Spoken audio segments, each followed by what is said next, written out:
30 अप्रैल 1945 दोपहर के करीब 3:30 बर्लिन के नीचे बने एक गुप्त बंकर के अंदर एक गोली की आवाज गूंजती है और इसी के साथ खत्म हो जाता है एक ऐसा अध्याय जिसने पूरी दुनिया को हिला दिया था। लेकिन सवाल यह है, क्या सच में उसी दिन हिटलर मारा गया था? अगर हाँ, तो उसकी बॉडी दुनिया को क्यों नहीं दिखाई गई? और अगर नहीं, तो वो कहां गया?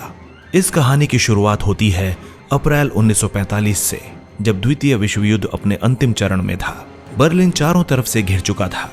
सोवियत सेना शहर के अंदर प्रवेश कर चुकी थी और इसी समय अडोल्फ हिटलर एक अंडरग्राउंड बंकर में छिपा हुआ था, जिसे फ्यूरर बंकर कहा जाता था।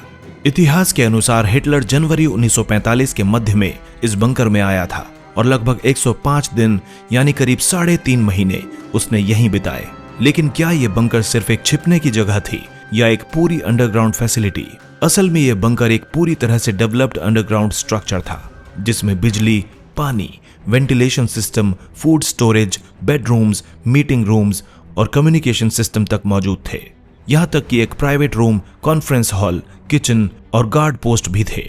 लेकिन इन सब सुविधाओं के बावजूद बाहर की दुनिया तेजी से खत्म हो रही थी और बंकर के अंदर हिटलर की मानसिक स्थिति भी खराब हो रही थी। दरअसल वो अब भी मानता था कि जर्मनी जीत सकता है, लेकिन उसके अपने ही साथी उसे छोड़ने लगे थे।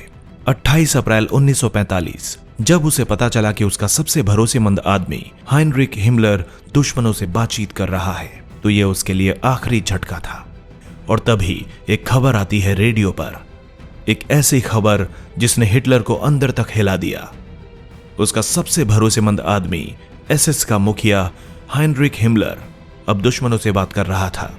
यह कोई अफवाह नहीं थी, यह खबर पूरी दुनिया में ब्रॉडकास्ट हो चुकी थी और यह बातचीत हो रही थी एक स्वीडिश डिप्लोमेट के जरिए, काउंट फोक बर्नाडोट।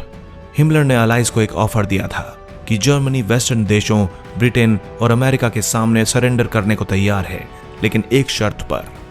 सोवियत यूनियन के खिलाफ लड़ाई जारी रहेगी, यानी एक तरफ सरेंडर और दूसरी तरफ युद्ध जारी। हिमलर की सोच साफ थी, उसे पता चल चुका था कि जर्मनी हार चुका है, लेकिन वो चाहता था कि किसी तरह पश्चिमी देशों के साथ डील करके खुद सत्ता संभाल ले और सोवियत यूनियन को रोक सके। जब यह खबर हिटलर तक पहुंची तो बंकर के अंदर का माहौल बदल गया। हिटलर के लिए हिमलर सिर्फ एक अधिकारी नहीं था, वो उसका सबसे वफादार साथी था और अब वही आदमी पीछे से वार कर रहा था। हिटलर गुस्से से कांप उठा। उसने तुरंत हिमलर को गद्दार घोषित कर दिया। उसने अपने बचे खुचे साथियों से कहा कि हिमलर कहीं भी मिले तो उसे तुरंत गिरफ्तार किया जाए या मार दिया जाए। ये वो पल था जब हिटलर को एहसास हो गया कि अब उसके अपने लोग भी उसके साथ नहीं हैं। अब उसे साफ दिखाई दे रहा था कि अंत बहुत करीब है। और फिर 29 अप्रैल की रात बंकर के अंदर एक अजीब घटना होती है। हिटलर अपने लंबे समय की साथी ईवा ब्राउन से शादी करता है। सोचिए, एक इंसान जिसकी सेना हार चुकी हो, जिसका साम्राज्य टूट चुका हो, वो अपनी जिंदगी के आखिरी 24 घंटों में शादी करता है। क्या ये प्यार था या मौत से पहले का एक इमोशनल डिसीजन? 29 अप्रैल 1945 बाहर युद्ध अपने अंतिम चरण में था और अंदर अपनी शादी के कुछ ही घंटों बाद एडोल्फ हिटलर अपनी आखिरी पॉलिटिकल विल लिख रहा था, एक ऐसा दस्तावेज जो उसके बाद जर्मनी का भविष्य तय करने वाला था। उसने सत्ता को 2 हिस्सों में बांटा, कार्ल डोनिट्ज को प्रेसिडेंट और जोसेफ गोबेल्स को चांसलर बनाया। लेकिन सवाल उठता है, डोनिट्ज ही क्यों? असल में उस समय हिटलर के ज्यादातर करीबी लोग या तो गद्दार घोषित हो चुके थे या भरोसे के लायक नहीं बचे थे। डोनिट्ज जर्मन नेवी का चीफ था जो अंत तक लॉयल रहा, पॉलिटिकल कंट्रोवर्सीज से दूर था और नॉर्थ जर्मनी में उसकी कमांड अब भी काम कर रही थी। इसलिए हिटलर को लगा कि वही आखिरी समय में कंट्रोल संभाल सकता है।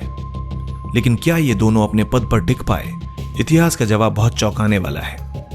30 अप्रैल 1945 को हिटलर ने सुसाइड कर लिया और अगले ही दिन 1 मई 1945 को गोबेल्स, जिसे चांसलर बनाया गया था, उसने भी अपनी पत्नी और बच्चों के साथ सुसाइड कर लिया। यानी वो अपने पद पर सिर्फ एक दिन भी सही मायनों में काम नहीं कर सका था। अब पूरी पावर डोनिट्ज के पास आ गई। उसने कुछ दिनों तक फ्लेंसबर्ग गवर्नमेंट चलाने की कोशिश की, लेकिन जर्मनी पूरी तरह हार चुका था और अंत में 8 मई 1945 को उसने अलाइड फोर्सेस के सामने कंप्लीट सरेंडर कर दिया। ये वो पल था जब हिटलर का चुना हुआ आखिरी उत्तराधिकारी अपने देश को बचाने नहीं बल्कि उसे खत्म होने से पहले सरेंडर करने के लिए याद किया गया।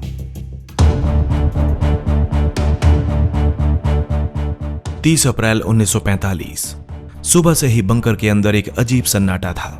हिटलर अपने स्टाफ से मिलता है, कुछ देर बातचीत करता है और फिर दोपहर के समय वो अपने कुछ करीबी लोगों के साथ आखिरी भोजन करता है। इसके बाद वो एक एक करके सबको अलविदा कहता है और फिर करीब 3 बजे के आसपास हिटलर और ईवा ब्राउन अपने निजी कमरे में चले जाते हैं। दरवाजा बंद हो जाता है। बाहर खड़े लोग इंतजार करते हैं। कुछ ही मिनटों बाद एक तेज गोली की आवाज आती है। दरवाजा खोला गया और सबसे पहले अंदर गए उसके पर्सनल वैलेट हाइंज लिंज और उसके साथ मार्टिन बोरमन। ईवा ब्राउन जमीन पर मृत्यु पड़ी थी साइनाइड पॉइजन से और हिटलर सोफे पर, उसके सिर में गोली लगी हुई थी। हिटलर ने पहले ही आदेश दे दिया था कि उसकी बॉडी दुश्मनों के हाथ नहीं लगनी चाहिए, इसलिए हाइंज लिंज, ऑटो गंशे और अन्य एसएस ऑफिसर्स ने दोनों शवों को बंकर से बाहर रिच चांसलरी के गार्डन में ले जाकर पेट्रोल डालकर आग लगा दी। लेकिन यहीं से शुरू होती है असली मिस्ट्री।